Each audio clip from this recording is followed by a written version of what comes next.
Exactement en 1982 à l'université de Kinshasa, j'étais encore en deuxième graduat à l'université.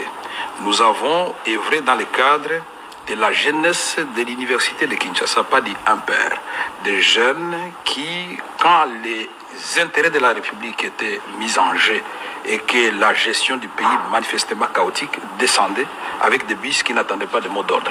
Des jeunes qui, plus tard en 1983, avaient les premiers adhéré dans l'UDPS et qui ont accepté d'être chicotés par la DSP pour soutenir M. Etienne Tshisekedi.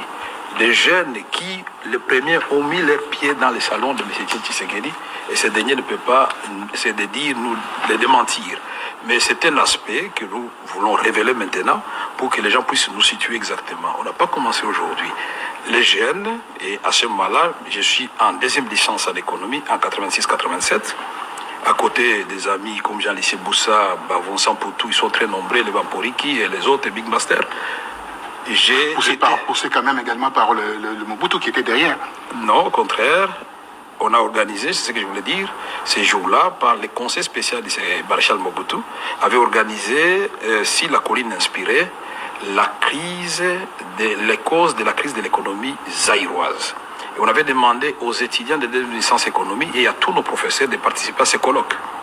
Et je suis le jeune qui est monté sur la tribune pour prendre la parole et à ce moment-là, je vais annoncer la théorie de la locomotive. J'avais comparé les Zaïres à l'époque à un train. La locomotive, c'est le maréchal Mobutu. À côté de lui, les membres du comité central, bureau politique, conseil exécutif, conseil législatif. Tout le monde a la locomotive. Il y a première classe, deuxième classe. Et la troisième classe, c'est là où il y a toute la population. J'avais démontré que les trains devaient partir de Kananga jusqu'à Lubumbashi. Pour ceux qui connaissent le Congo par cœur, ils savent très bien que quand vous partez de Kananga jusqu'à Lubumbashi, il y a Chimbulu, il y a tout ça sur la route, les Kabina, les Kassi et consorts, vous arrivez à Lubumbashi. Et j'avais donné cette image pour que les gens comprennent la théorie facilement. De l'objectif 80, c'était que le train démarre de Kananga et nous arrivons, nous tous, avec les dirigeants et la population, à Lubumbashi, quelles que soient les conditions de voyage, mais nous arrivons quand même à la destination au même moment.